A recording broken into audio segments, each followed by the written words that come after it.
as important to allow you the opportunity to ask questions, particularly of the men who designed and built the aircraft. It also gives you the opportunity to use us, the crew members portion of the briefing, to get information about your aircraft. Our purpose is to act as a link between the technical world and the crew member. Our purpose is not to act as DOV. All procedures for operation of the aircraft are in the Dash 1 and associated command directives. However, at times during the briefing, we'll be talking about that gray area, that area where judgment should take precedent before Dash 1 limits are reached. We hope to stimulate discussion and inquiry, which will result in a safer operation of this irreplaceable national asset. Before going into the briefing itself, I'd like to show you some of our objectives in putting this project together.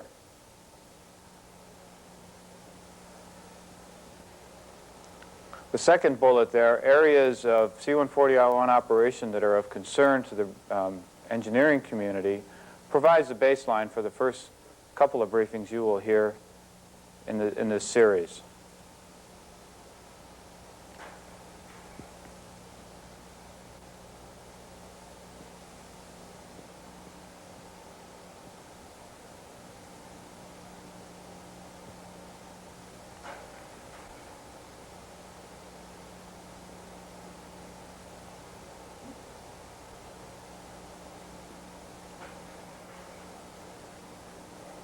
We have chosen 10 topics for today's series of briefings.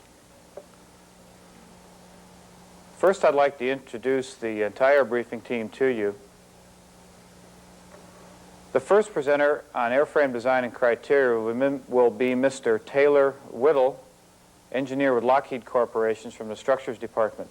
Mr. Whittle has 36 years experience with the company, has worked on the 130, the 141, and the C5. He brings a great depth of structural information to our briefing. The second briefer today will be Mr. Scott Barlin from the Flight Dynamics and Stabilities Department. Mr. Barlin has 26 years experience with the company, and prior to that he was an Air Force maintenance officer. The third member of the briefing I'd like to introduce is Major Dick Schrader, who's currently assigned to LCENT. Dick's experience has been primarily in flight test. After an initial assignment in 141s, he was assigned to Edwards, where he's a graduate of the test pilot school and spent a number of years in flight test there. He has recently returned to the command at LCENT. Dick has over 4,000 hours in 37 different aircraft. Next, I'd like to introduce Master Sergeant Rick Partridge. Rick's a flight engineer, a flight examiner flight engineer from Altus. Rick has 10 years in the 141 with over 4,000 hours experience. Prior to that, he was a C-141 crew chief. And myself, Major Bill Krnovich, I have about 14 years experience flying the airplane, mostly in the tactical world. I am currently assigned to Altus, where I'm a flight examiner pilot.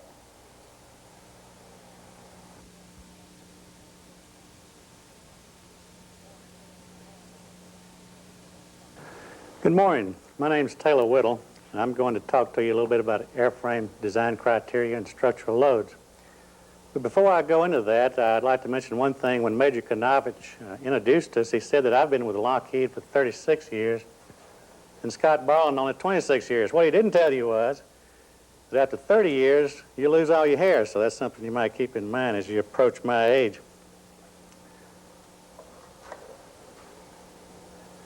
First of all, the obligatory slide that explains to you what we're going to talk about. I'm going to give you a very brief structural history summary on the airplane. I'm not going to tell you a bunch of things that I think you already know, but I'll try to emphasize some things that I believe are of importance to this discussion we're going to have this morning. Then I'll talk about design criteria a little bit. I'll talk about conditions to design the major components of the airplane, the effect of various parameters like gross weight and CG, speed, altitude, ZFW, and fuel weight. Now, I'm not trying to make a structures engineer out of you when I do this, but I do believe there are some things that are important to you as crew members to understand about the way the airplane was designed. And I won't belabor it in great depth, but I do want to make a few points as we go through that. And after we do that part, I want to talk to you about severe missions load recording programs. This really is the meat of my discussion when we go through this section. And when I talk about that, you'll find that the vertical tail is the area of primary concern. And when I talk about vertical tail loads, I'm going to talk about ways to minimize those loads and improve the durability of the airplane. Then we'll talk a little bit about fatigue damage sources and ways to improve that.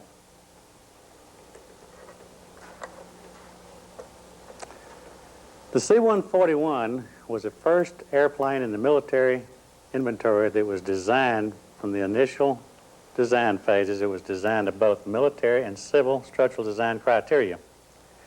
And perhaps you think that involves a lot of compromises and problems in designing the airplane. Not true. As a matter of fact, the military and civil criteria for transport category aircraft are almost identical. First flight of the C-141 was on December the 17th, 1963. That happens to be the 60th anniversary of the Wright brothers' first powered flight. Powered flight has been with us since 1903, or 85 years. The C-141 has been in the fleet for 25 years, almost one-third of the history of powered flight. Now, I'm not going to say that makes the C-141 an old airplane, because if it does, I don't know what that makes me. But let's call it a mature weapons system, because that's what it is. Since 1963, 267 aircraft have accrued over 8 million flight hours. The average airplane has over 29,000 hours. Some aircraft have over 36,000 hours. Now, I have to tell you, we originally designed the C-141 to have a life of 30,000 flight hours with no contour flying. We had 300 hours of low level, which in those days we thought of as 1,500 feet AGL. We never had any idea that you would be flying this airplane down the weeds like we are today. Since that time, we have retested the airplane, and we have shown that it has a life of at least 45,000 hours with up to 868 hours contour flying at 300 feet AGL. And before we go any further in this briefing, I would like to put things in proper perspective by pointing out the fact that since 1963, we've only had 13 aircraft lost. If the airplane was not a forgiving airplane, which it is, we would have lost more airplanes than 13 in all these years. And as a matter of fact, of those 13 aircraft, in only one case has an aircraft been lost due to a structural failure in flight, and that was a Mildenhall airplane in 1976, I believe it was. I was involved in that accident investigation. I went over to England, we looked at that airplane, and I have to tell you there was nothing wrong with that airplane. There was no prior damage. That airplane went through a turbulence field that no transport category airplane in the world could have survived. There was nothing wrong with that airplane, and any other transport airplane that encountered the same turbulence would have also been destroyed. But the airplane is forgiving. In spite of the fact that it's forgiving, there are some areas that we need to be concerned about, and I want to talk about those as we go into this. As you know, in the 1979 to 1982 time frame, 269 airplanes were stretched over 23 feet. After the stretch program was done, we completely retested the airplane. We did 2 airload surveys.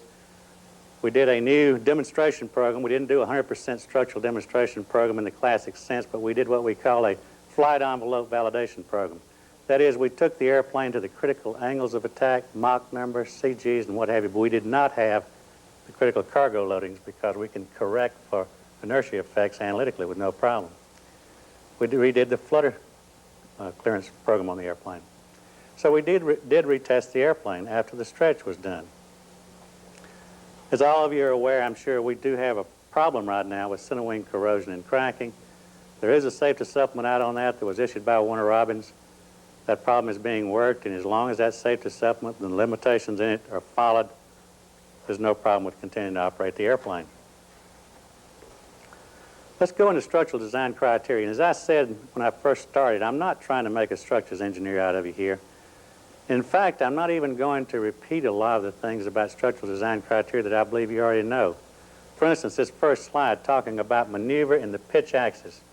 I'm not going to tell you the things that are in the Dash 1 manual. You know those, the load factors, the speeds, the Mach numbers, the gross weights, and that sort of thing. You know what that is, and I won't repeat it. But I do want to touch on some things as I go through this that I believe you may not be aware of, and things that I believe are important to you as crew members to understand. In the pitch axis, for example, we design the airplane to an abrupt elevator input, followed by an abrupt check back to neutral, just time to reach design maneuver load factor but not exceed it. Now on this airplane, in all axes, you have a fully powered, irreversible position control system, and all that means is that you are really moving a valve on an actuator when you move the controls in the flight station. In the case of the pitch axis, as the other axes, we design the airplane to all of the elevator control motion and rate that the system is capable of putting in with the powered control system. We design the airplane for the max rate input, and then we check back to neutral so that we just get design maneuver load factor 2.5 G, for instance. And you say, well, yeah, you designed to abrupt control motions, but yet the flight manual says to avoid abrupt maneuvers. Why? The reason the flight manual recommends that is because when we do these tests at Lockheed and do this demonstration program, it's a very carefully controlled situation. We have a highly qualified crew on board the airplane with a test pilot who's making a lot more money than you and I are to do these maneuvers. We use controlled surface stops with a slow buildup so that we reach but don't exceed load factor. We have people like myself and Scott Barlin here in telemetry watching the loads on the airplane, making sure that it's safe to proceed to the next test point. Doing these maneuvers in a carefully controlled situation, they can be done safely, and we don't overshoot design load factor. In your case, without those kind of controls, you have enough elevator on the airplane to destroy the airplane. You can over-G the airplane, and as Major Schrader will talk about when he does his section, you have a lot more elevator than it takes to really operate this airplane. You have enough elevator to destroy it, and that's why we don't want abrupt maneuvers done in the field, even though we're designed to them. But the key point and the bottom line I want to make on this slide is we're designed to check the elevator back to neutral, not past neutral. And that's a key factor. In the roll axis, again, I won't repeat the things that are in the flight manual, such as the load factors. You know what those are. The point here is that we're designed for full abrupt use of the ailerons. And I added on this slide for an 80D pilot effort. That means 80 pounds on the diameter or periphery of the yoke. That's enough force to give you all of the aileron deflection that the powered control system is capable of delivering. If any of you are familiar with the C-130 briefing of this type, you know that the C-130 was only designed for a roll control check back to neutral. The C-141 is designed for a full reverse check, only in the roll axis, not in the pitch and yaw axis. But in the roll axis with the ailerons, the airplane is designed for full abrupt use.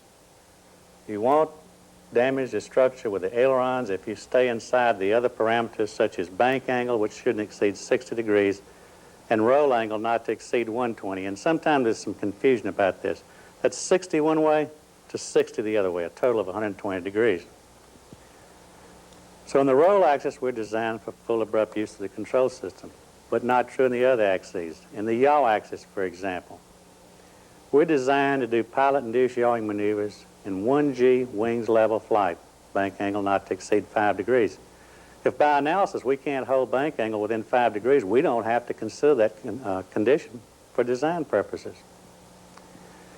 So we're designed in 1G wings level flight. We're designed for a full abrupt rudder kick, all the rudder that the system is capable of delivering. It speeds up to VH, the recommended speed, and hold that until steady state side slip is reached. Then, and only then, are we designed to abruptly return the rudder to zero deflection, not past zero, and from steady state side slip, not at overswing. So we put in the rudder, we kick the rudder, we allow the airplane to swing to overswing, come back to steady state, and then at that point we return the rudder to zero, not past zero. Just as was the case in the pitch axis, in the yaw axis, you have enough rudder to take the T-tail off this airplane. Again, Major Schrader, when he talks this section, will explain to you why you have that much rudder power.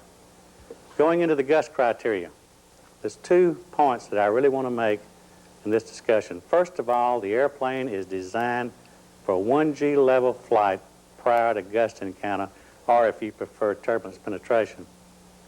1G level flight. No pilot-induced maneuvering superimposed upon the gust loads. Again, I'm not going to go into all the other criteria, speeds, etc. You know what those are. But the other point I really want to make here is that the military structural design criteria for turbulence penetration is exactly the same as for commercial aircraft. You have protection for severe turbulence, that is 66 feet per second, up to 270 knots. From 270 to 350 knots of the recommended max recommended speed, you have protection for moderate turbulence, 50 feet per second. Above the recommended speed in the yellow area of your speed altitude schedule up to dive speed, you only have protection for mild turbulence, or 25 foot per second gust. That is exactly the same as every current commercial transport in operation. And again, remember, we're only designed for that turbulence penetration in 1G wings level flight, not with pilot-induced maneuvering superimposed. Going into ground ops for a moment, first I want to talk about landing. Again, I won't tell you things like ready to sink, but I do want to make one real key point with this slide, and that is that we designed to have 1G lift on the wing at touchdown. That is why we do not want the spoilers deployed before the airplane's firmly on the ground.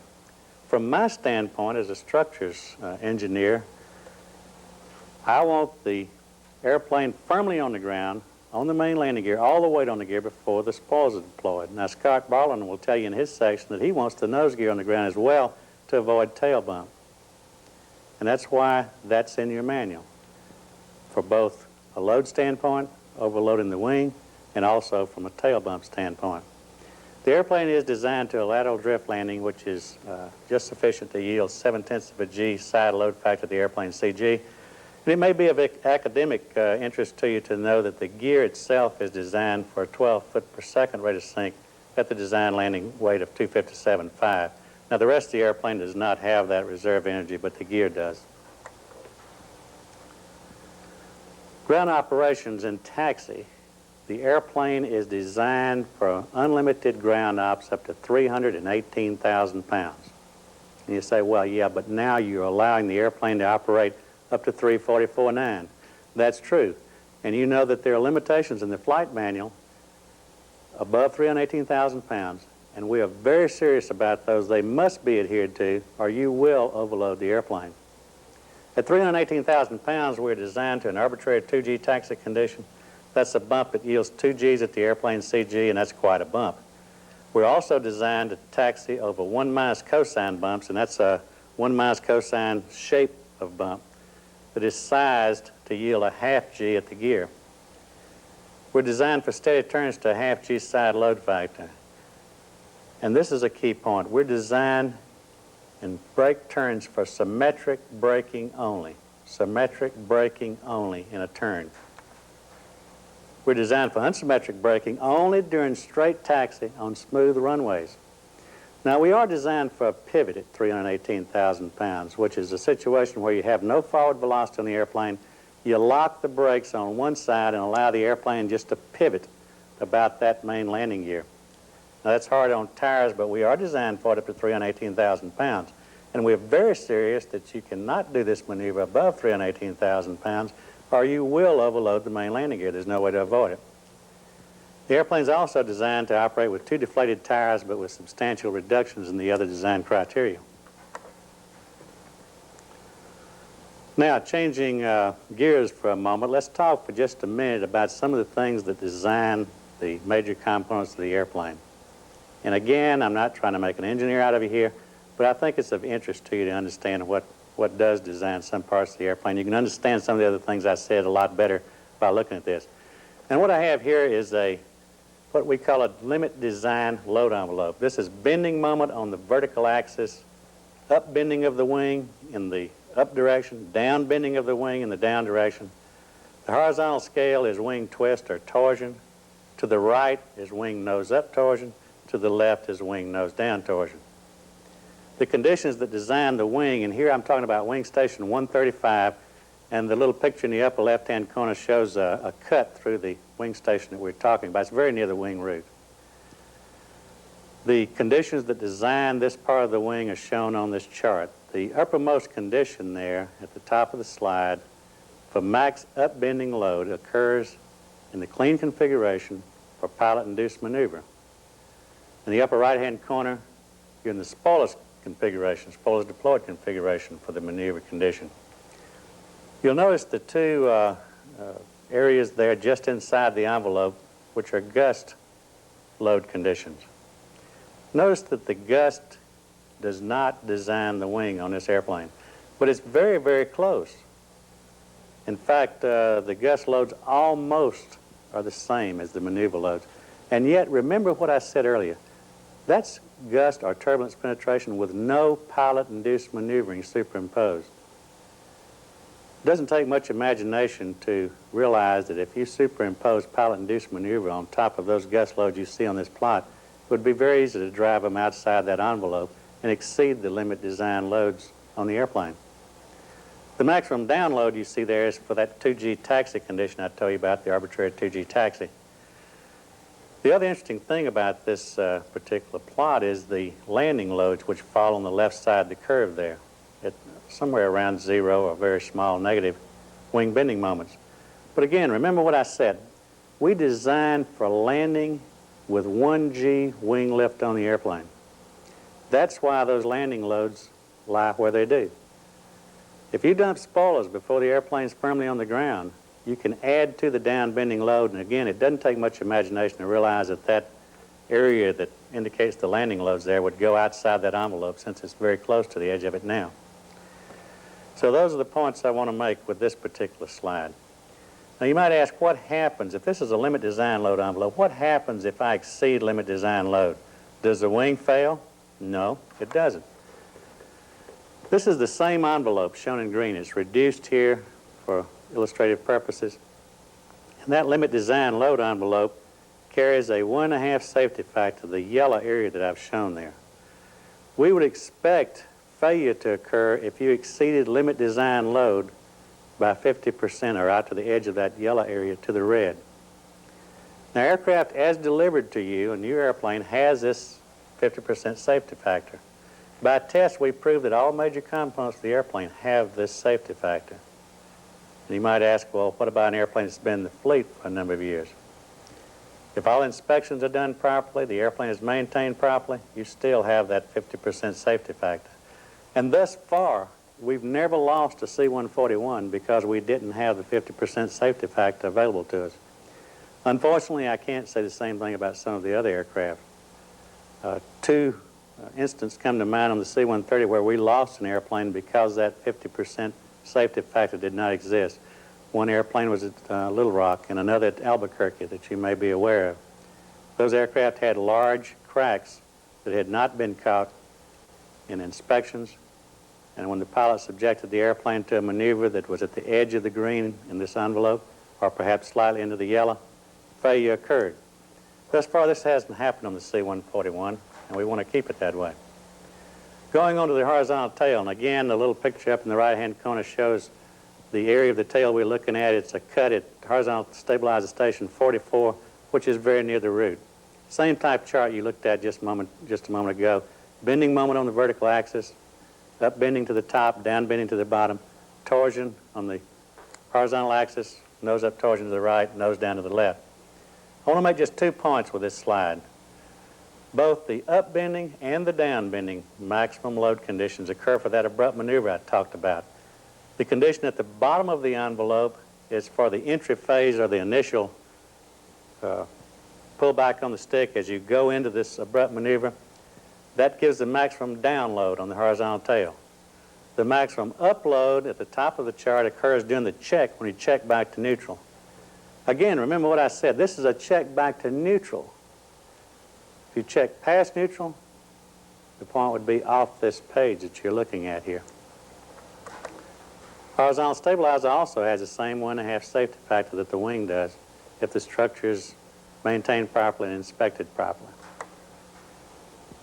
Vertical stabilizer, again, same type of plot you've just been looking at. Bending moment on the vertical axis, torsion on the horizontal axis. There's only one point that designs a vertical tail on this airplane, and that's the overswing yaw. I'll repeat what that is. That's kicking the rudder, all the rudder you can input with the powered control system, letting the airplane swing to overswing yaw while holding that rudder in and wings level, and then we come back to steady state yaw and return the rudder to neutral. What would happen if you return the rudder at overswing yaw? The point goes completely off this page. As a matter of fact, it goes into the red on this chart. As I said earlier, you have enough rudder available on the airplane to destroy the vertical stabilizer. The same thing's true, as a matter of fact, if you return the rudder past neutral at steady state side slip. So we are very serious about not doing those things. On the aft fuselage, again, I'm taking a cut just behind the wing. This plot is very similar to what you looked at before. There's only one difference. We still have vertical bending on the vertical axis, but now on the horizontal axis we've gone to lateral bending rather than torsion, because torsion doesn't mean that much on the aft fuselage. And I want to make just a couple of points with this slide. First of all, the maximum side bending or lateral bending on the aft fuselage occurs for the same overswing yaw maneuver as designed the vertical tail. You'll notice just below that, on the right-hand side of the curve, the engine failure condition. The engine failure condition does put a point on the envelope, but it's not quite as critical as the pilot-induced yawing maneuver. This engine failure condition is one exception to the rule about not applying abrupt rudder into the airplane. The airplane is designed, in the case of an engine failure, to put in all the rudder you want to restore heading to the airplane. It's designed for that, with a 2-second delay on the part of the pilot in recognizing the engine failure. And Major Schrader talks to this as he goes into his section. Fuselage also has the 1.5 safety factor, just like the rest of the airplane. Now I want to talk very briefly about several parameters and how they affect loads on the airplane. And here I'm going to talk about the wing loads and the horizontal stabilizer loads. And I'm talking about pilot-induced maneuvers as opposed to turbulence. You control the pilot-induced maneuvers and what they do to the airplane. On this chart, I'm taking a gross weight CG envelope, just like you have in the flight manual. I'm going to start with a solid symbol, you see that, an arbitrary condition of 200,000 pounds gross weight and 25% CG. I'm going to hold gross weight and move the CG forward to 0.1 to show the effect of CG, and then I'm going to move it aft to 0.2. This shows the effect of CG. Then we'll hold the CG and change gross weight, and we'll show the effect on wing loads in the upper two plots and on horizontal stabilizer loads in the lower two. Again, this is for pilot-induced maneuvers. I'll give you the bottom line on this. The bottom line is that the wing is not very sensitive to CG, as you see in the upper left chart there. It is very sensitive, however, as you see in the upper right chart, to gross weight. And that's fairly intuitive. We all know that the wing has to support the weight of the airplane. The wing is primarily sensitive to gross weight rather than CG. Horizontal stabilizer, on the other hand, looking at the bottom two plots, is just the reverse. Horizontal stabilizer is very sensitive to center of gravity, with the forward CG being the worst. You notice it's a down bending load. We have down balancing tail loads on the airplane. The down balancing tail loads are maximums at forward CG. Gross weight, on the other hand, as shown in the bottom right-hand chart, is not very important to the horizontal stabilizer. Bottom line, the wing cares what the gross weight is. The horizontal stabilizer cares what the CG is. Effect of speed and altitude. Again, I'm taking a chart very similar to what's the flight manual. For the speed altitude schedule, I'm going to start at 20,000 feet at 300 knots. That's a solid symbol. At that altitude, we'll slow down to show the effect of speed and speed up to show the effect of speed and go into 0.6. And then alternately, we will hold the speed and change the altitude and to go to 0.7. But what do I do when I go to 0.7? I'm really not only changing altitude, I'm changing Mach number. 0.7 is on the Mach 825 line, the max recommended Mach. You say, well, you're changing Mach number and going to 0.5 and 6 as well. That's true, but that's all in the low Mach range. Only 0.7 is in the high Mach range. On the right-hand side of this chart, you're again looking at the same two components we mentioned before, the wing in the upper two plots, the horizontal stabilizer in the lower two. First, the effect of speed on wing loads is not very significant. For pilot-induced maneuvering, the loads actually go down with speed. This is not true in turbulence, however, which is another story that we're not discussing here. But for pilot-induced maneuvers, such as a 2.5G pull-up, the loads actually go down slightly with speed due to aeroelastic phenomena. On the other hand, the loads are very sensitive, as shown in the upper right-hand chart, to Mach number. This airplane is critical in the Mach 8.25 to Mach 8.5 regime for most things. It's well that that's true. That's what's protecting your wing in your low-level operations, the fact that you're designed and are critical for Mach 8.25 to 8.5, and your low-level ops are flown obviously at very low Mach numbers. And that's a good protective factor. And I wish I could tell you that we were smart enough at Lockheed to have foreseen this and provided this as a safety factor. But the fact is, we had no idea you'd be operating this airplane down the weeds like you are today. So in this case, it was a matter of good fortune that it turned out that way. Looking at the bottom two plots, the horizontal stabilizer is not very sensitive to speed, very much like the wing, but it's very sensitive to Mach number, as shown in the right-hand corner. So the bottom line on this particular chart is that the wing and the horizontal stabilizers are very critical for Mach number on this airplane. In fact, the ZFW and fuel weight, again, a chart very much like in your flight manual. I'm going to start at a ZFW, which is shown by the solid symbol. Then I'm going to hold that ZFW, change the fuel weight, show you the effect of fuel. Then I'll hold fuel weight and show the effect of gross of ZFW, or cargo weight, actually, in this case. Same thing as ZFW. On the upper chart, you will see that the wing is not particularly sensitive to fuel loading, and that's by design. We give you a standard fuel management that is designed to minimize the effect of fuel on wing loads, and it does a fairly good job. On the other hand, the wing is very sensitive to zero fuel weight or cargo loading. That's fairly intuitive. Again, the wing has to support the weight of the airplane, and therefore it's very sensitive to the weight that's on board in the form of cargo. The bottom two charts show that the horizontal stabilizer is not particularly sensitive to either fuel weight or zero fuel weight. Okay, let's change gears completely here for a minute and get into the real meat of this briefing, and that is the Severe Missions Load Recorder Program. We call it SMLRP. We instrumented a C-141, and between the period from July of 1983 through August of 1988, we flew this airplane through some 39 red flag maneuvers, 7 maple flags, 27 SOL 1, 22 SOL 2, 45 low-level training, 3 combat aircrew training, and 60 aerial refueling flights. These flights were flown by your standard Air Force crews. We did have a Lockheed engineer on board that was monitoring the instrumentation. We recorded loads at various places on the airplane. And the bottom line of all this testing was that we did run into some conditions in red flag and AR that resulted in high loads on the airplane. First of all, let's talk about a red flag. We had a condition that we chose to call bandit detection and avoidance with asymmetric thrust. This was a case where the pilot apparently felt the airplane wasn't turning fast enough to suit him, so he pulled back the power on one side to make it turn faster. We aren't designed to do that. And as a result, we measured loads as high as 95% on the aft fuselage and 81% on the vertical stabilizer. We aren't designed to tighten a turn with it by using asymmetric thrust. We had another case in red flag, which we call cyclic rudder inputs for the lack of a better name. In this case, the pilot kicked left rudder, released, kicked, released, kicked, released. One direction only, left rudder only. We're not sure what he was doing because our engineer on board said the heading didn't change that much. But nevertheless, in doing these cyclic rudder inputs, he got in phase with the airplane. He measured loads as high as 95% on the aft fuselage and 73% on the vertical stabilizer.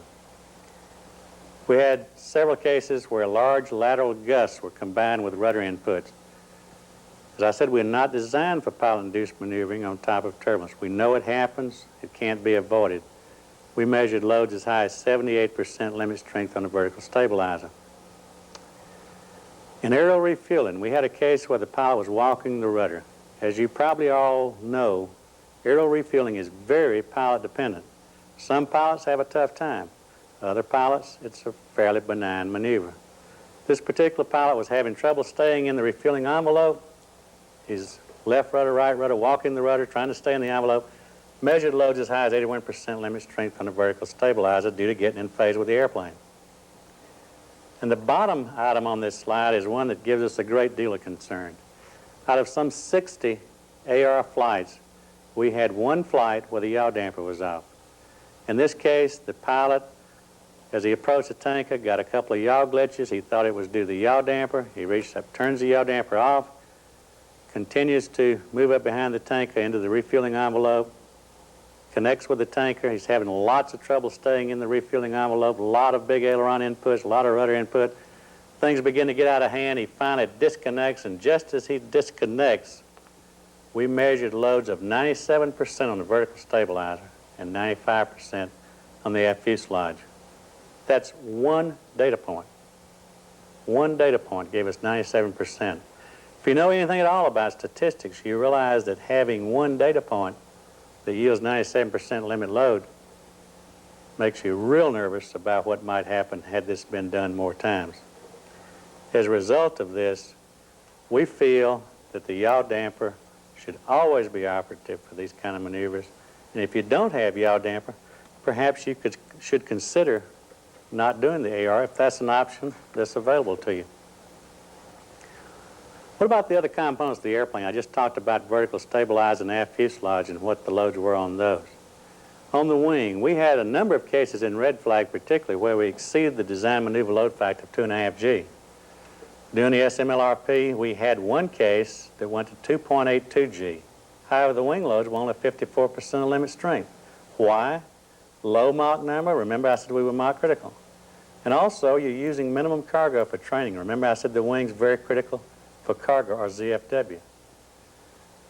But what would happen if this was a contingency operation and you were flying with maximum cargo?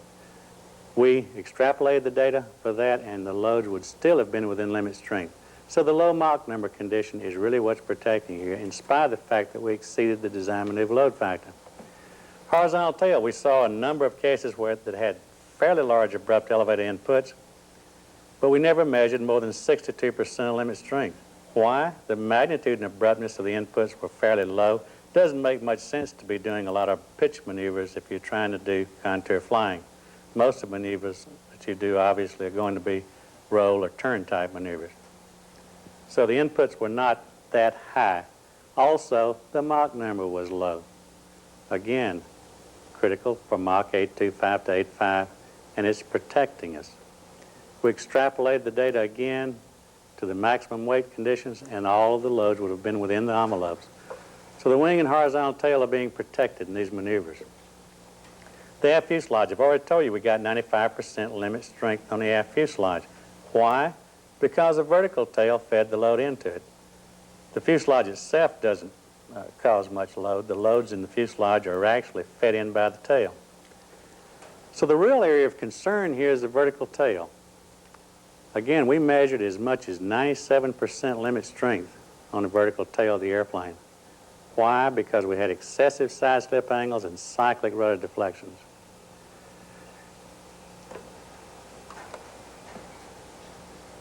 So how can we minimize the vertical tail loads? What can we do to avoid exceeding these? First of all, minimize abrupt rudder inputs, particularly when flying in turbulence or when the aircraft is rolling. And a lot of people say, okay, what do you mean by abrupt rudder inputs? An abrupt input in any axis is a control input which is faster than the airplane can follow. I have no problem at all with using the rudder on this airplane, side slipping the airplane, as long as you put the rudder in slowly enough that the nose can follow the rudder. If you put the rudder in faster than the airplane can follow, you aren't really doing anything. The airplane will not respond any faster than its natural frequency. All you're doing is overloading the structure.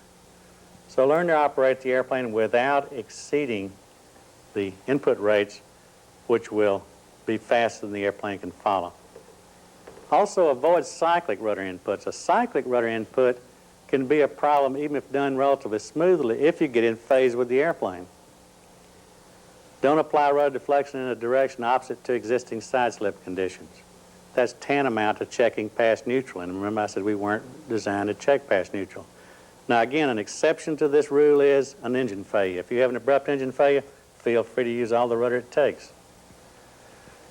Finally, the yaw damper should be operational, we feel, for red flag type missions and for AR. Now, we realize the manual presently gives you the option of doing these missions without the yaw damper, and as a matter of fact, they probably can be done by some pilots safely. Again, AR is very pilot dependent, but some pilots will have a lot of trouble with the yaw damper being off, and therefore we recommend that it should definitely be used. It's put there for a purpose. It protects the structure on the airplane. Use it. Changing gears again completely. Let's talk a little bit about durability and damage tolerance, and this is just a new buzz phrase for fatigue. It's similar to fatigue, but it's based on crack growth analyses. What we do is we assume that the structure, even as delivered to you, even a brand new airplane, has some initial flaw, a crack or whatever, exists in all of the critical structure. We analyze how fast this initial flaw or crack will grow, and the vertical scale on this plot is the crack length.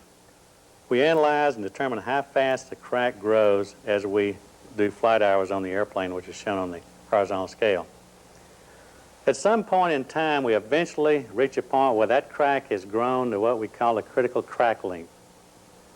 For the purposes of our discussion here, let's define the critical crack length as one which, when a crack reaches that length and you apply a limit design load on the airplane, failure might occur. Now, if you have a structures background, you know that's a simplistic definition, but it's adequate for our purposes. So we'll call the critical crack length that crack length at which failure might occur at limit load. The number of flight hours it takes to get to that point we call the safety limit. And we set inspection intervals at half the safety limit. So if we're smart enough to know how the crack grows, we're setting inspection intervals at a very safe time point to protect you and to protect the airplane. Now, before I go any further into this discussion, I want to talk about one aspect of cracks and inspection techniques that's of interest to a lot of people. I get a lot of questions that go something like this. We exceeded design maneuver load factor. We wrote it up. We admitted that we did it. They did the severe mission maneuver inspection. They didn't find anything. Why not? Are we that conservative on the requirements? No, there's two possible reasons why you might not find anything after you've done a severe maneuver. First of all, it might be like that red flag maneuver I talked about where we pulled 2.82 G and didn't even exceed 54% limit load on the wing. We're designed for critical combinations of parameters, the critical combination of gross weight, CG, speed, Mach number, altitude, all these things simultaneously. It might be that you didn't have a critical combination of parameters, so maybe you didn't really overload the airplane, but there's another possible reason, and that is the type material this airplane is constructed from. This is a chart of material stress on the vertical axis versus strain on the horizontal axis for two materials, 2024 T3 and 7075 T6. The 2024 T3, you might call that the type of material that DC-3 aircraft and its fittings were made from. You notice the ultimate stress on the right-hand end of that chart occurs up around 60,000 psi. Ultimate stress is where the material fails. The yield stress occurs at about 41,000 psi. The ratio of yield to ultimate stress on the older materials like 2024 T3 was approximately 1.5. And remember, I said we had a 1.5 safety factor on the structure. Limit design stress for 2024 T3 is approximately 40,000 psi. And what this really means is that if we exceed limit design load on a DC-3, and we go into the yellow area of that design load envelope that I showed you earlier, you can expect to see some permanent set when you do an inspection, when the airplane comes back and lands. You can see something bent, and you know damage has been done.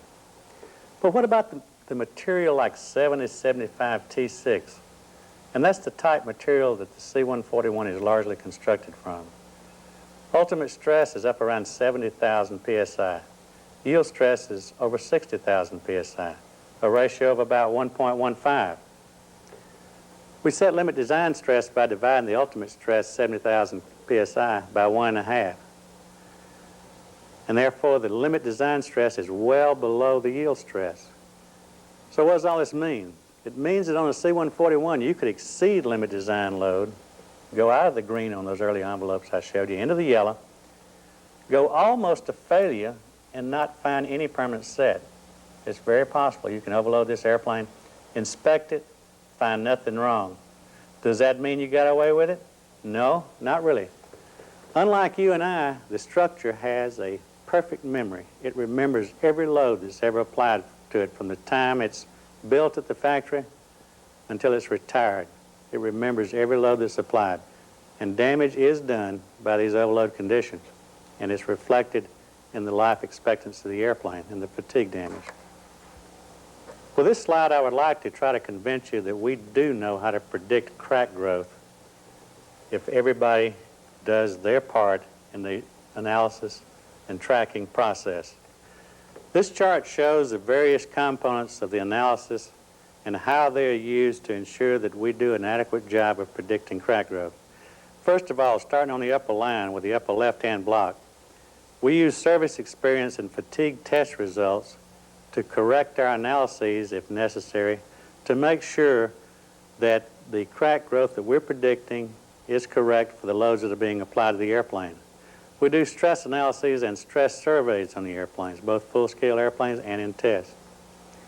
We do loads analyses and flight load surveys. We actually go out in the full-scale airplane, we fly that airplane, we measure the loads that are being applied to the airplane, and we correct our analyses if necessary until they simulate those loads adequately. Over in the right-hand block, we use a lot of fatigue test and inspection data that we get out of the field to correct the methods. We know what the planned usage of the airplane is in the block there, the second from the right. We have mission profiles that we've obtained by talking to the people in the Air Force and knowing what the planned utilization of the airplane is, what you plan to do with it. All of this is fed in and we predict the crack growth. But what happens if we don't really know how you're really using the airplane? Suppose you're using the airplane significantly different than the way we predicted. The only way we know this is from your AFTO 451 data. If we don't get the information from you, we assume you operate as planned. And the AFTO 451 data is the only way we know about the real utilization of the airplane. All this data is fed into the analysis.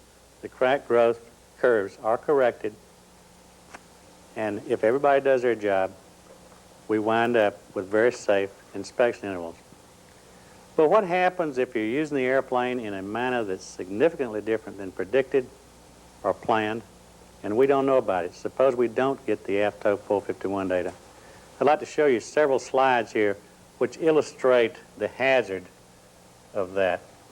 First of all, the first plot we're looking at here is the center wing lower surface spanwise splice. Happens to be in the area where you're currently having problems with corrosion and cracking. This is a plot of severity factor on the vertical scale, and what that is a ratio of how fast a crack grows in a particular type of condition compared to the average or the predicted usage. The curve shows, the contour flying line up there shows that if you spend all of your time in contour flying, ridiculous, obviously, you don't do that, but if you did spend all of your time in contour flying, a crack in this location would grow 45 times faster than predicted. Obviously, if that were the case, setting an inspection interval at half the safety limit would not provide any protection for you. The lower curves show that if you spend all of your time in AR, again absurd, but if you did, cracks would grow more than 10 times faster than predicted. Going through several other locations, this is a horizontal stabilizer, shows that AR, if you spend all of your time in AR at 50,000 pounds cargo, cracks would grow over 40 times faster than predicted, or in contour flying over 25 times faster. Vertical stabilizer, cracks grow over 30 times faster if you spend all of your time in contour flying. Another horizontal stabilizer station, in this case, cracks would grow over 20 times faster, and without belaboring this, in this case, it's a wing upper surface cutout and touch-and-go landings. That's the tags curve up at the top. Shows that cracks would grow 4.5 times faster than predicted. So the point I'm trying to make with this is that we need to know what's going on with the airplane. Usage statistics show that the contour time and AR time are increasing with calendar time. That's not a very big surprise to you, I'm sure. Obviously, we couldn't do AR on the C-141A, As I said, we didn't initially assume that you were going to do any contour flying with the airplane. The thing that really bothers us is that the statistics show that the more severe missions have the poorest reporting rates on AFTO 451s. Now, I won't try to tell you why that is. You probably know that better than I do. But I hope I've convinced you with the last several slides you've seen that it's particularly important that we get the AFTO 451s on the severe missions. We need them on all missions, but particularly on the severe missions. So please inform your flight engineers, or if you are flight engineers, please understand the importance of filling out those AFTO 451 forms as accurately as possible and getting the data into us. I realize it's not a very glamorous task. I realize it's not something that you probably enjoy doing, but I want you to understand that it's very important both to you and to us to protect the airplane. Finally, let's summarize. First of all, plan your missions to minimize landing fuel weights. Remember that curve that showed touch-and-go landings caused cracks to grow 4.5 times faster than the average mission. Avoid maneuvering controls faster than the aircraft can respond. Remember, I said that you can't overload the airplane, and that you really don't do anything to improve the maneuverability of the airplane. You just overload the structure if you move controls faster than the airplane can follow.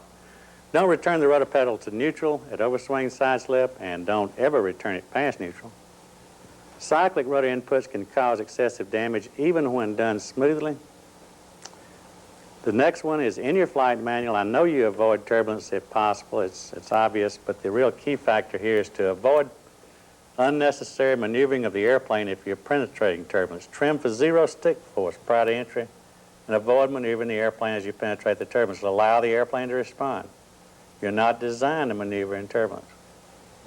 Ground ops above 318,000 pounds will overload the airplane unless the Dash 1 flight manual limits are followed.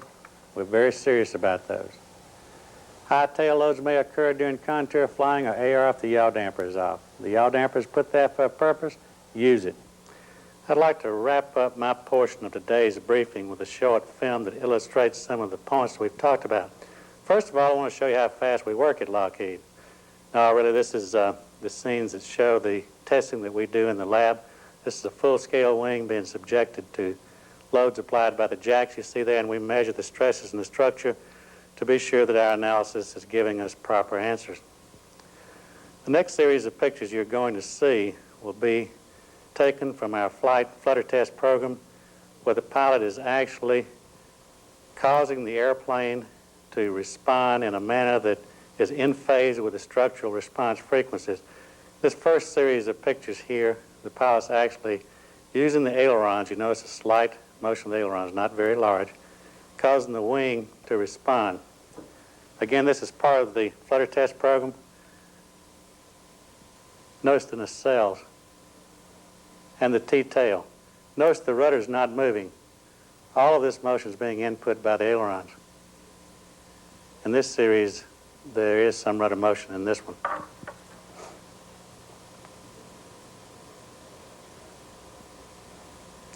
This next shot is a deep stall as the T-tail becomes submerged in the wing wake. Notice the buffet that takes place.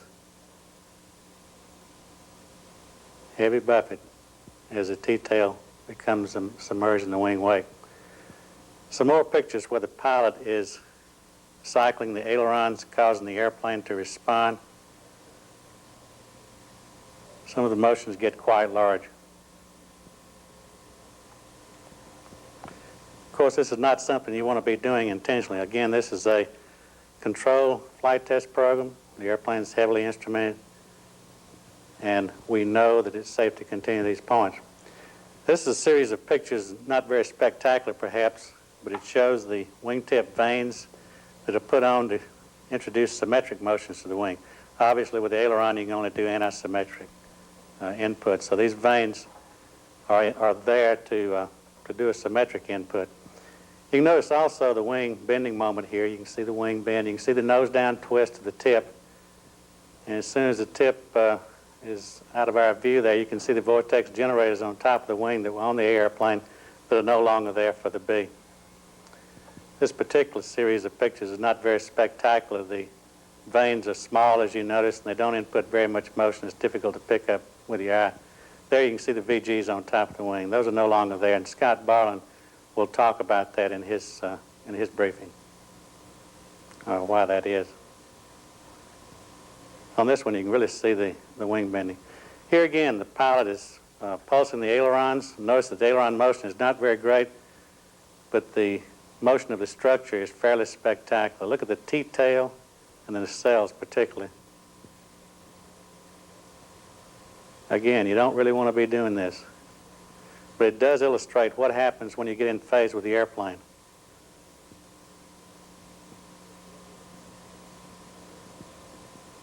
Of course, as I mentioned during my briefing, you don't want to get in phase with the airplane. That's part of the reason for showing this. This series of pictures is taxiing over the 1 minus cosine bumps I talked about. Watch the wingtip as he hits the bump. It's a pretty significant bump. The next shot shows this a lot better, taxiing over the bumps at a different speed. Watch the aft fuselage on this one. Significant bending, big bumps.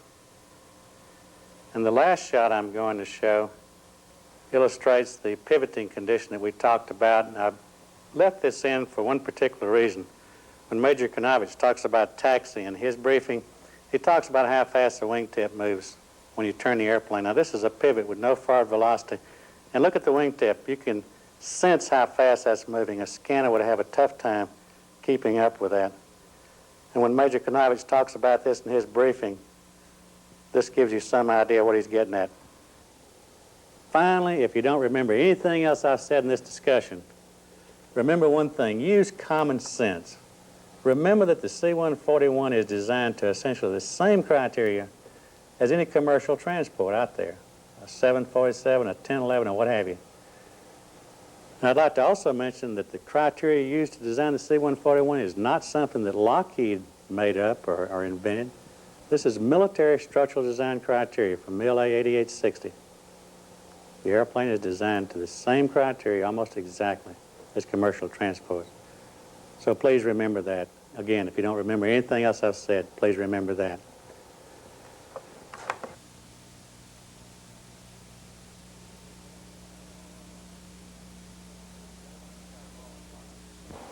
Ladies and gentlemen, I'm Scott Barlin, Lockheed Georgia Company, Stability and Flight Controls Department. The subject is flight dynamics and stability.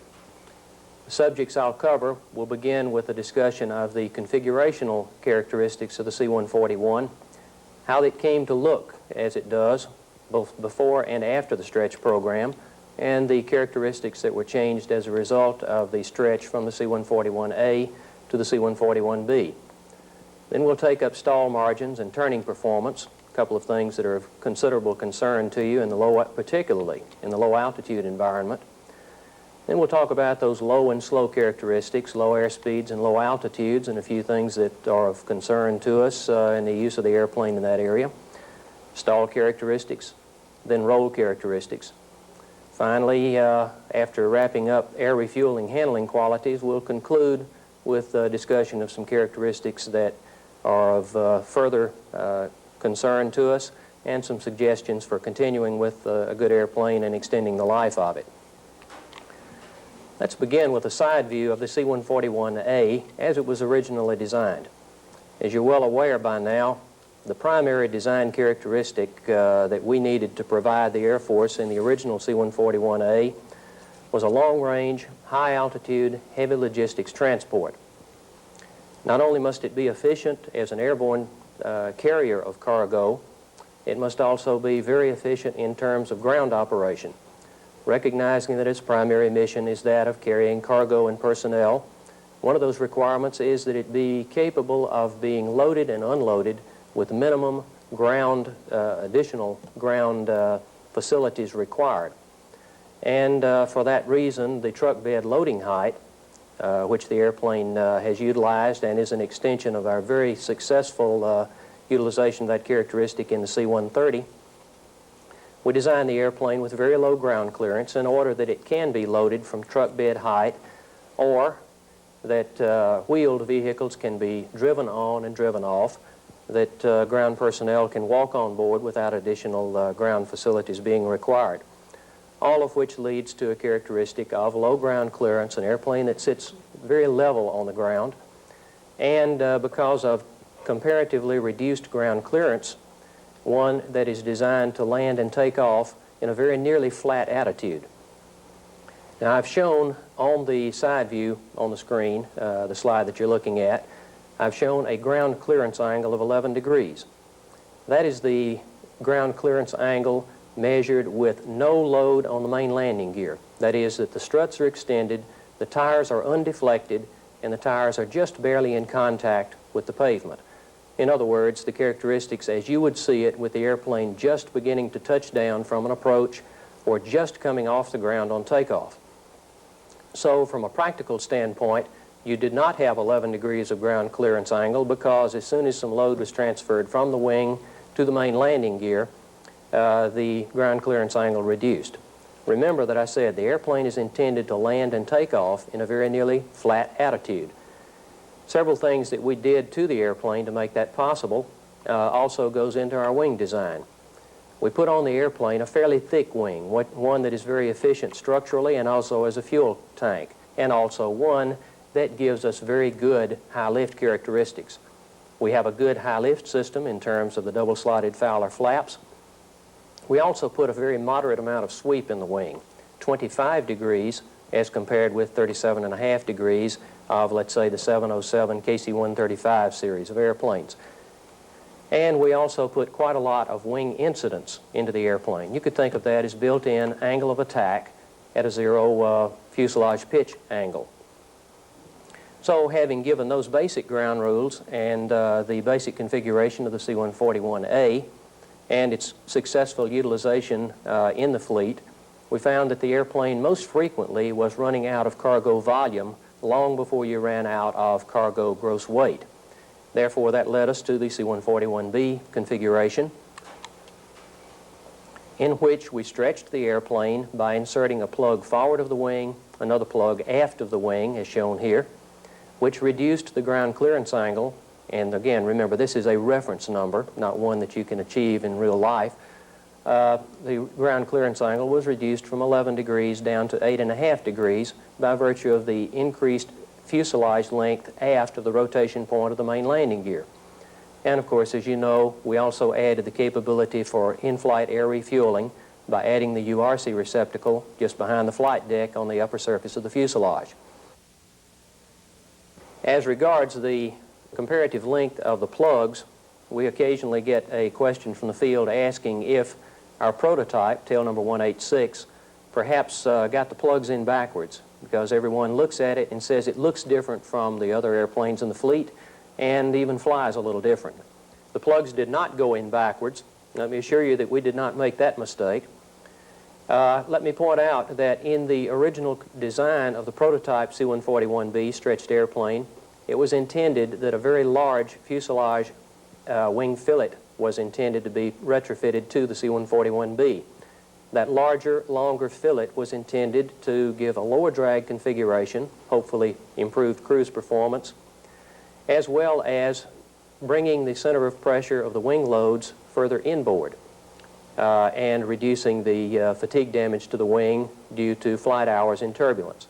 However, the flight test program showed that the wing fillet was not doing as good a job as we had hoped for, and the decision was made on the basis of economics as well as gross weight to go back to the original C-141A wing fillet, just as you have on all of your fleet airplanes. However, to back up and get to the original meat of the question about tail number 186, the prototype, it originally was cut at a fuselage station that was appropriate for having the fuselage plug further forward, that is, closer to the flight deck and further away from the wing leading edge. So the splice plates on that airplane are located further forward. As a result, the fuselage plug, which is stiffer and heavier than the rest of the fuselage, is further forward. The airplane looks differently because your eyes are drawn to those splice locations.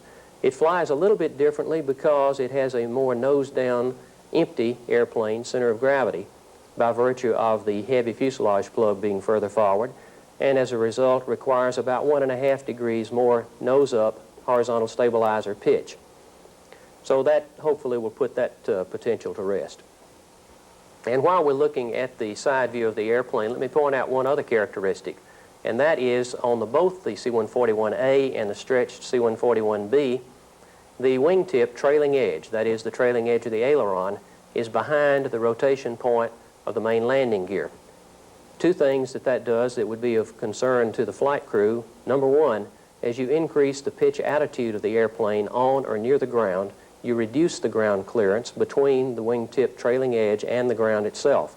You might consider that the next time you are inclined to hold the airplane off on landing roll and continue to pitch the nose up. You're reducing your ground clearance at just the time when your roll performance is at its worst. Further, it also causes the inboard wing, when you're pivoting the airplane on the ground, to move backward. Your scanners should be aware of this when they're clearing you for ground taxi operations. It also aids in that characteristic for ground taxi operations in which the outboard wing in a turn grows in radius as the airplane turns, requiring additional ground clearance from the standpoint of your scanner. And to compare the two airplanes, I have overlaid the fuselage and side view of the C-141B over the C-141A to show a good comparison of what this really does amount to. So let's consolidate here and go over what the characteristics are. The airplane has a low ground clearance because of truck bed loading height. It's designed for a nearly level takeoff and landing attitude. And let me remind you that it's designed for a 100% flap landing. Recognize also that you need to maintain proficiency in flaps up landing in order to take care of that configuration as a failure case or an emergency case. However, remember that the design point is a 100% flap landing. And the tail clearance, of course, was reduced by the stretch from 8.5 degrees to 11 degrees.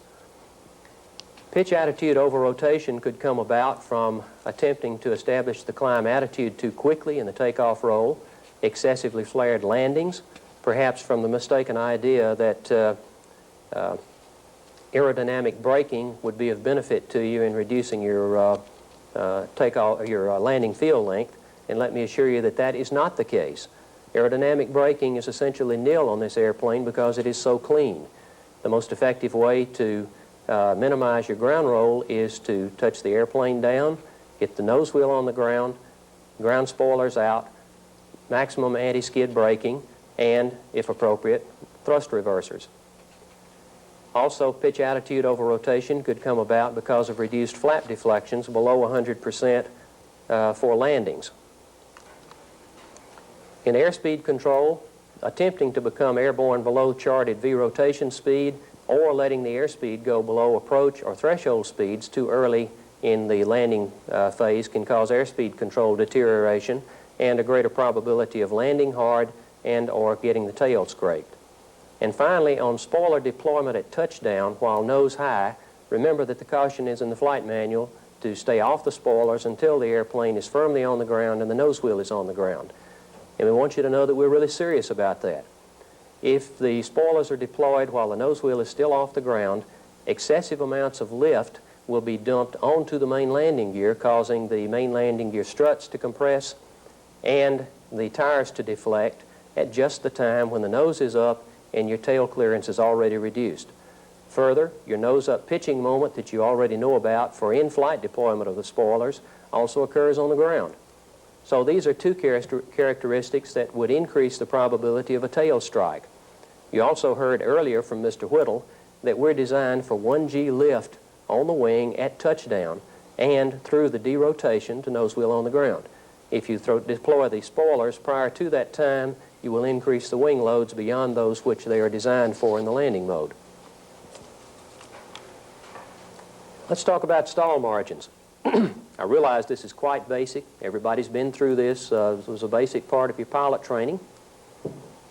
Several points need to be made here. To remind you that stall speeds go up with banked turns. And when I speak of a bank angle, I'm referring now to a constant altitude coordinated banked turn.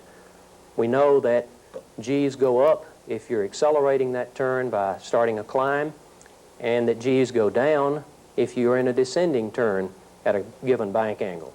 However, for a constant altitude coordinated turn, for a given bank angle, we have a given load factor. That's why you see two scales along the horizontal axes of this chart, bank angle across the bottom and load factor in G's across the top. To correlate those two, we already know that wings level flight is 1 G. 45 degrees of bank, constant altitude coordinated turn is 1.41 Gs. And 60 degrees of bank coordinated turn is 2 Gs.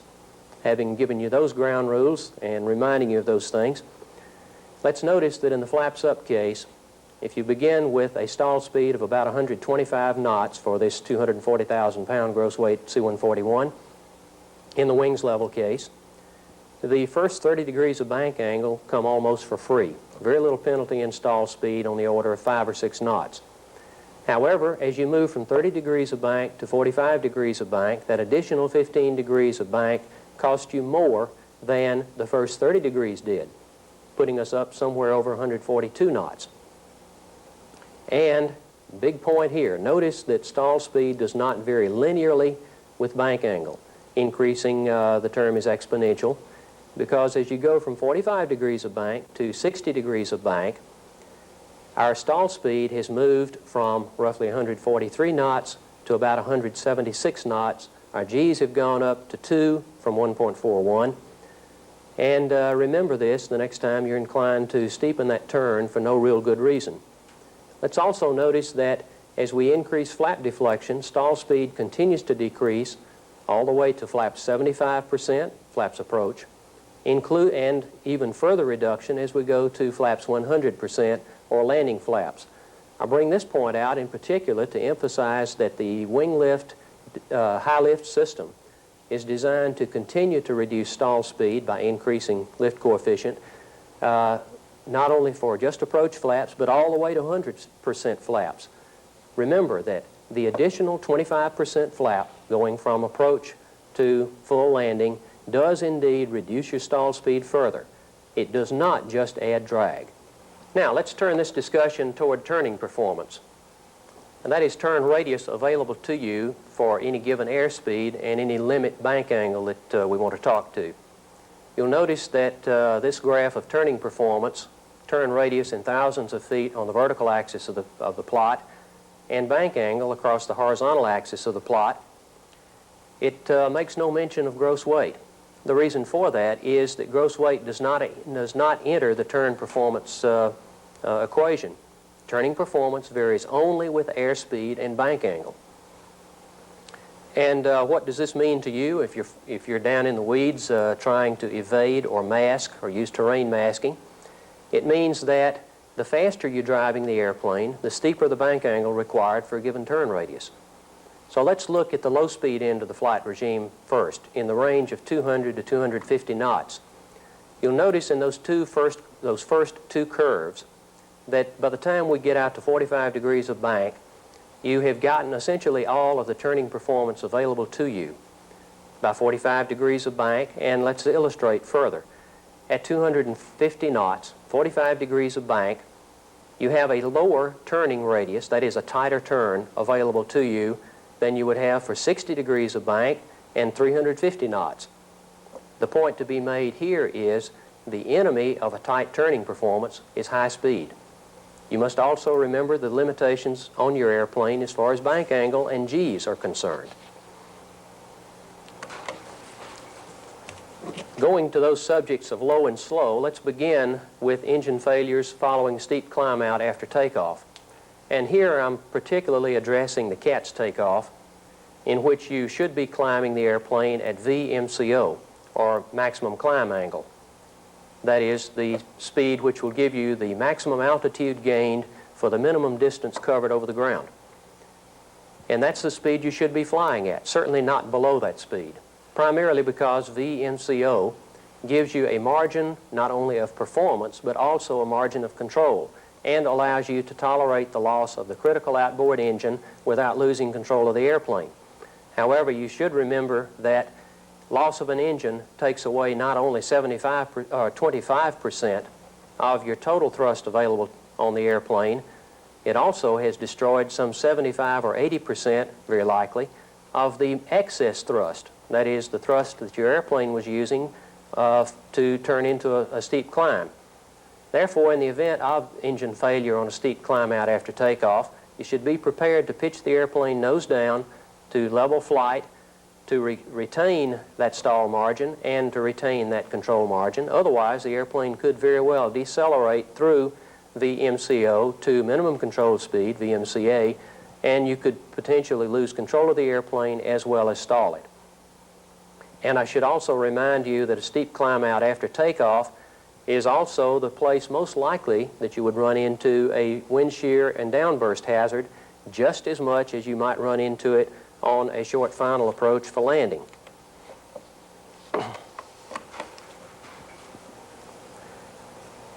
In unplanned climbs during low-level operation, here I'm particularly addressing the ease with which we can do unplanned climbs in the airplane at the light weights that we typically train at. The airplane has good power-to-weight ratio in those areas, although it's not unlimited. And certainly it's relatively easy to decide to go across that ridge line because you're running late on your control times as compared with the mission plan that called for you to fly around the end of the ridge line. And we can push the power up, pull the nose up, clear that ridge line with 25 or 30 feet, and make up half a minute or a minute on our control times.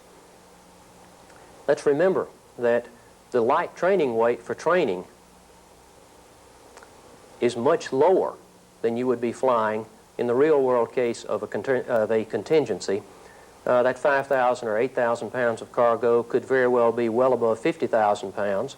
Your power-to-weight ratio would not be nearly as good, and if you had lulled yourself into a sense of complacency about the climb capability of the airplane, that unplanned climb that you executed in the training environment could very quickly turn into an accident because you don't have the climb angle available to you now. Uncoordinated turns during low-level operations are particularly hazardous. You've already heard from Mr. Whittle how the fuselage and tail loads are increased by abrupt, large use of rudder deflection. And in the low-altitude environment, that occurs at just the time when you're most likely to run into moderate to severe turbulence. Be careful. The yaw damper is a must for low-level operations. And remember that the worst thing you can do is a rudder input followed by a rudder reversal.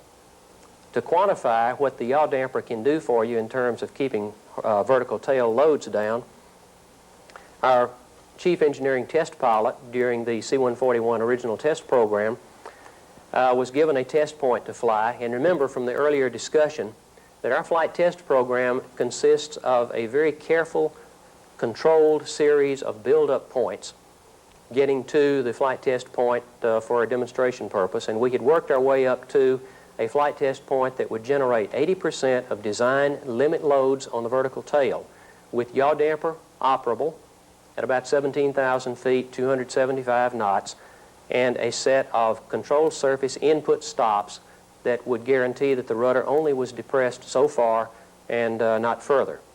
So the test pilot flew the airplane through that point, input the rudder. We examined the data down in the telemetry room on the ground and confirmed that it was indeed 80% of design limit load on the vertical tail. The test pilot then turned the yaw damper off, exactly repeated the test point, and the vertical tail loads went from 80% to 100%. Yes, the yaw damper can assist in keeping the vertical tail on the airplane. It should be operative for low-level operations. Let's talk about stall characteristics. As you're well aware, the C-141, both the A and the B model, fall into that categorization known as a T-tail configuration. And as you may be aware, the T-tail has the potential for some unusual stall characteristics. If the height of the vertical tail and the length of the aft fuselage is just right, the horizontal tail can enter the wing wake just at the stall angle of attack. This does several things. One, as you remember seeing from the movie that was shown at the conclusion of the previous briefing segment, the horizontal tail and vertical tail are subjected to quite a lot of turbulence off the wing. That also means that the horizontal tail is being submerged in a low dynamic pressure wing wake, which reduces its effectiveness, and just at the time when you might expect the airplane to pitch nose down and fall through the stall, it may, if you're accelerating into the stall, it may pitch nose up. The potential for that characteristic made us decide to include in the airplane both a stick pusher and a stick shaker. The stick shaker was intended to be absolutely certain that the pilot was given positive warning that the stall was about to occur, and if then he insisted on continuing into the stall, the pusher would take the column away from him, reposition it positively forward to the neutral point, not beyond the neutral point, because as you recall, we're not designed to check past neutral with the elevator. The reason being that this would provide positive recovery from the stall and would avoid the possibility of overloading the horizontal tail in the stall recovery. So the C-141A entered active duty with the stick pusher and the stick shaker operational. After some fleet involvement had transpired and the airplane acquitted itself quite well in stall characteristics, we ran into a maintainability problem with the stick pusher system. Specifically, the horizontal actuator that was used to reposition the stick developed some seal problems that was allowing fluid to bypass and causing problems with the anti-skid braking system. It was difficult to maintain. By this time, the user, the Air Force, had determined that the stall characteristics of the 141 were relatively benign, that the stall recovery was relatively easy, and felt that the stick pusher really became redundant. Therefore, it was deactivated and removed from the airplane. During the C-141B stretch program, since the stall warning computer, or the stall prevention computer, I should say, was still fully operational with a stick pusher signal being output, we connected that stick pusher signal to the stall warning horn in the C-141B. As you've already heard, we have more than sufficient elevator power to generate angle of attack beyond maximum lift coefficient. What this means to you is there's more than enough elevator to stall the airplane in all flight regimes, at all gross weights, at all centers of gravity. And for most centers of gravity and gross weight, there's enough elevator to carry you well into a deep stall configuration. What this means to you is that you can't expect to fly the airplane into a stall, continue to pull back on the column all the way to max angle, all the way to maximum elevator deflection, and expect the airplane to pitch out of the stall on its own. It will not do it. It requires positive relaxation of the back pressure or forward movement of the column to the neutral position. Let's talk, while we're on the subject of stall characteristics, we need to address the vortex generator. As you recall from the movie that was shown at the conclusion of the last briefing segment, the vortex generators are those lines of vane-like devices attached to the wing upper surface inboard of the wingtip. The purpose of those vortex generators was to allow the airplane to penetrate the stall regime in a somewhat more controlled manner. During the C-141 stretch flight test program, we flight tested the airplane stretched and unstretched, both with and without vortex generators. And both the Air Force and Lockheed test pilots agreed that as long as the airplane is flown out of the stall regime at the time that either the shaker goes off or they get positive airframe buffet, that there was no detectable difference in stall characteristics between the vortex generators installed and the vortex generators removed. By this time, we had also determined that removal of the vortex generators would lower the drag level of the airplane sufficiently to give a 3% improvement in the specific range available to you. That is, you could do a given mission and use 3% less fuel. Needless to say, at this point, it became an academic exercise, and there was no point in continuing to leave the vortex generators on board. Therefore, they were removed.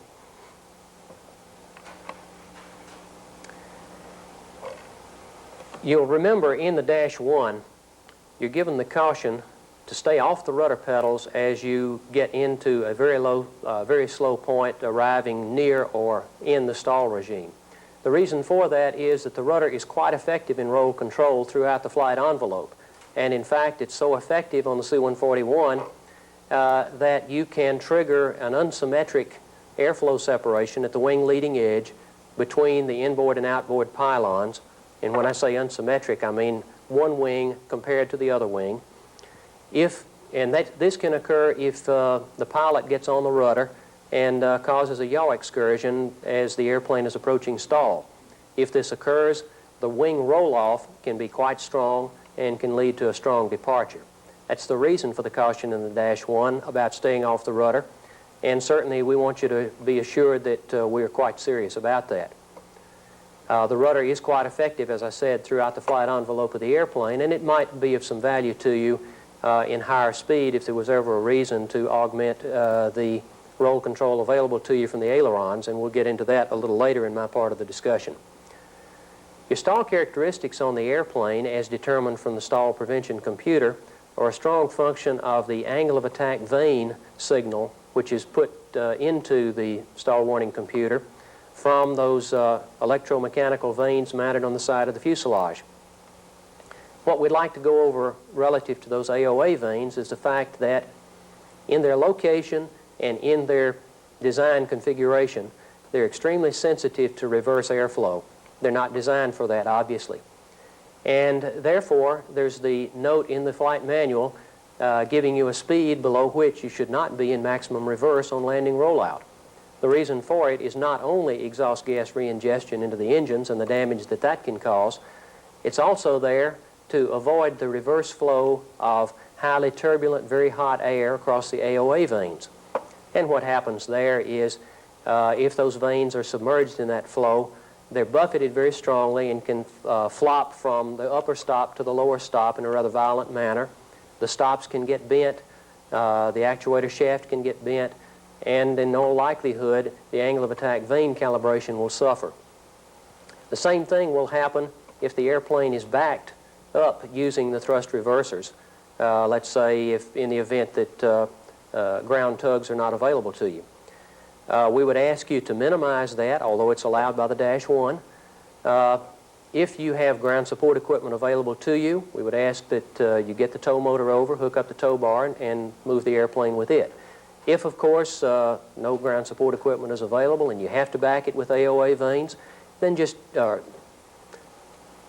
if you have to back it with thrust reversers, just remember what the TR reverse flow is doing to the AOA vane and use as little thrust as is necessary for as short a duration as you can do it. And finally, as you're well aware, if you've flown the airplane with the flaps down, flap buffet can mask the natural airframe buffet available to you, so therefore you should always be aware of the stall speed appropriate to your airplane gross weight and to the flap deflection. In the area of high-speed Dutch roll, the airplane, of course, has a Dutch roll characteristic at the higher speeds, and particularly at the higher altitudes, with a period of about 6 seconds.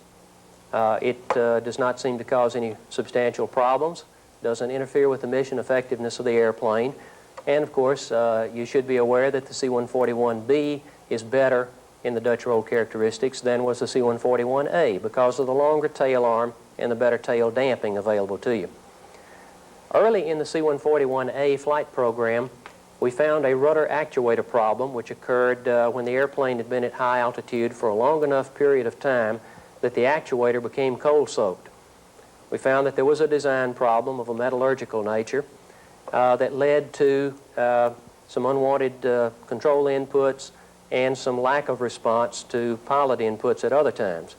All of those rudder power control units were removed from the airplanes in the fleet, brought back into Lockheed. They were remanufactured with a design change. They were all bench checked, certified, put back in the airplanes, and we've had no repeat of those rudder actuator problems. We still see an occasional yaw glitch on the airplane that is not control related. We have instrumented airplanes and we've flown through those glitches and we have seen them. We have verified that it is not related to an actuator, it is not related to a yaw damper, it's not related to a pilot control input. Supposition would lead us to believe that it is probably an aerodynamic phenomenon brought about by a vortex being shed from some forward component on the fuselage that impacts the vertical tail on an occasional basis. It doesn't interfere with the mission utilization of the airplane. We don't have a fix for it, and therefore it's probably with you for the life of the airplane. And one more time, the yaw damper helps the entire situation with regard to high-speed Dutch roll, and you should use it. Let's talk about maximum roll rate capability of the airplane. First thing I'd like to point out to you is that as long as the flaps are at either approach flap, 75%, or landing flap, 100%, you have one line of maximum roll rate available to you versus airspeed. In other words, there's no difference in roll rate capability for a given airspeed between approach flaps and landing flaps. And of course, roll rate deteriorates with reducing airspeed, as you can see from the curve I've shown here labeled flaps down. And that's no big surprise to anyone. That is a function of dynamic pressure. With regard to the flaps up configuration, you'll notice that roll rate continues to increase until we get into the speed regime somewhere in the neighborhood of 250, 260 knots, where it is at its maximum.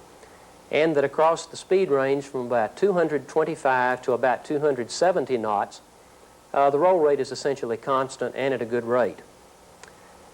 Whereas above about 290 to 300 knots, the roll rate starts rolling off significantly toward VH, your maximum recommended cruise speed at 350 knots, and deteriorates substantially as we go beyond VH toward VDive at 410 knots.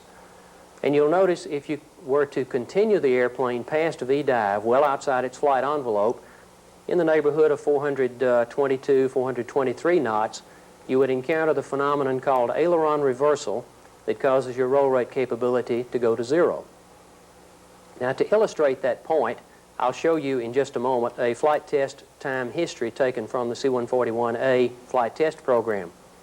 Before I leave this chart, however, let me make a point that your maximum roll rate back around 270 knots also coincides with the maximum speed for encountering severe turbulence at 66 feet per second, 270 knots, just like the flight manual tells you. From 270 knots to 350 knots, remember that you have protection only for 50 foot per second gusts or moderate turbulence. Between 350 and 410, you have protection only for mild turbulence, 25 feet per second. Now, here's the flight test time history trace that I told you about, and not attempting to make an instrumentation decoding engineer out of you, let me tell you in words what it tells. The upper graph shows a trace of airspeed versus time, reading left to right. The middle trace is aileron deflection, and the lower trace is bank angle. What the chart illustrates is that the flight test point was begun at about 17,000 feet, 380 knots, in a descending left turn, beginning with about 33 or 34 degrees of bank angle, increasing that bank angle while airspeed increased, reducing altitude, of course, to the point at which we have about 50 degrees left wing down and approximately 395 knots. At that point, the flight test pilot puts in full right aileron and begins rolling out of the turn. All the while, the airspeed is continuing to increase. You'll notice that the bank angle immediately begins reducing from the 52-degree point, such that at time of about 10 seconds, with an airspeed of 400 knots, we've reduced the bank angle from 52 degrees down to 40 degrees. We continue flying down until at about 17 seconds, let's say, and crossing about 420 knots, you'll notice that the bank angle trace no longer shows a reduction in bank angle and in fact starts backing up toward a higher bank angle against full aileron in the opposite direction. At this point, we have verified aileron reversal occurring at about 420, 421 knots. The flight test pilot was briefed on this. He knew what to expect and he knew what to do. He starts reducing his airspeed, and at the same time, in addition to maintaining full right aileron, he also puts in a bit of right rudder to keep the airplane at least stable during this time period. As his airspeed is allowed to decay and goes back below 420 in the neighborhood of 412 or 415, we find that the ailerons become effective again and the bank angle can be reduced and the ailerons can be taken away.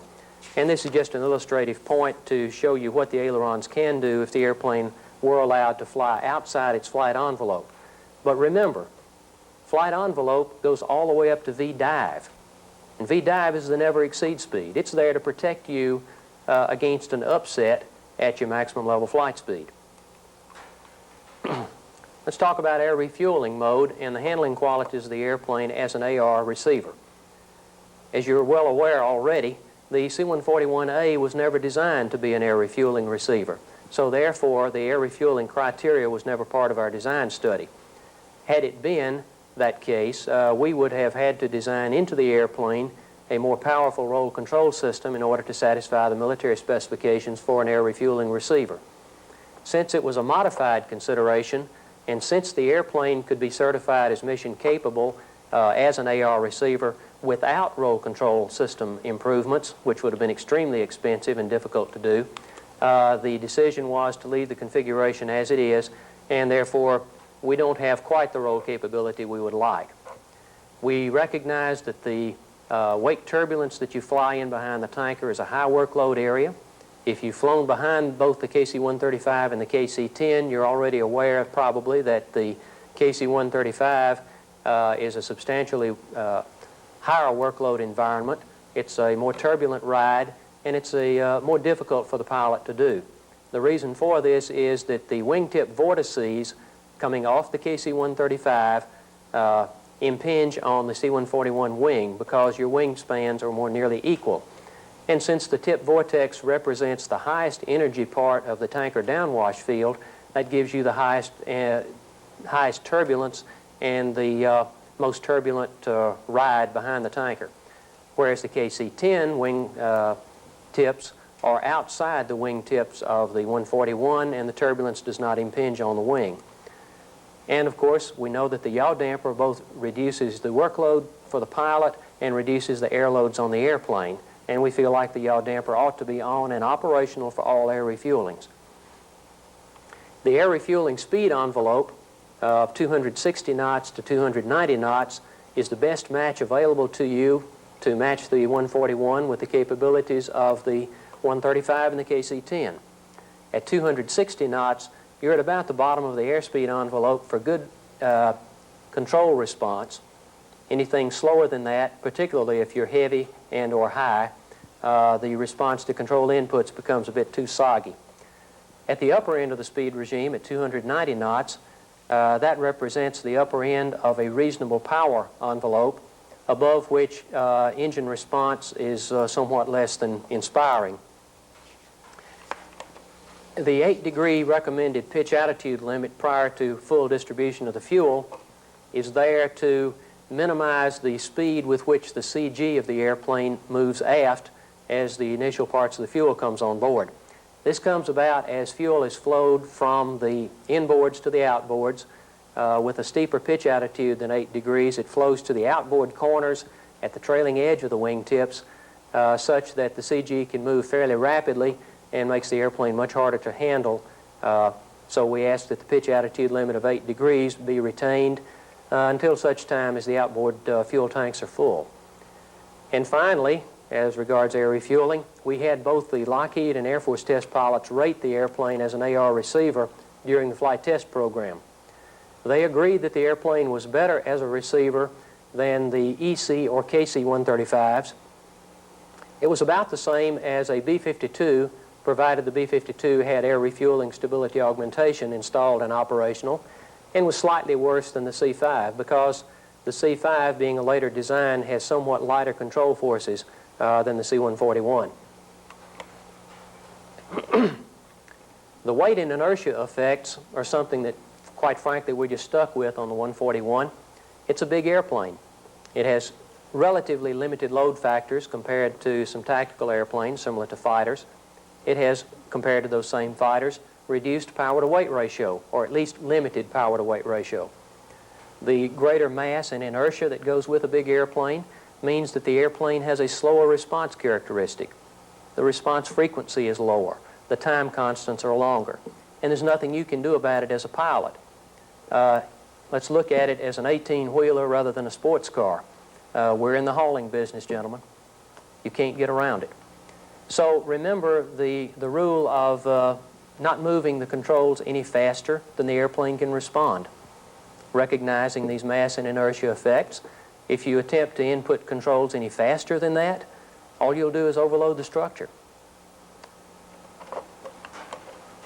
To wrap things up here, let's remember that the airplane is accumulating a lot of flight hours for a given calendar period.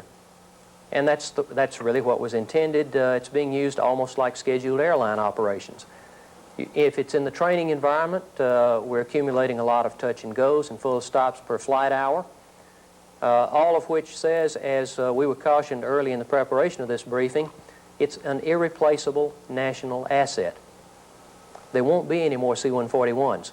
We can't give you any more, even if they were desired and ordered.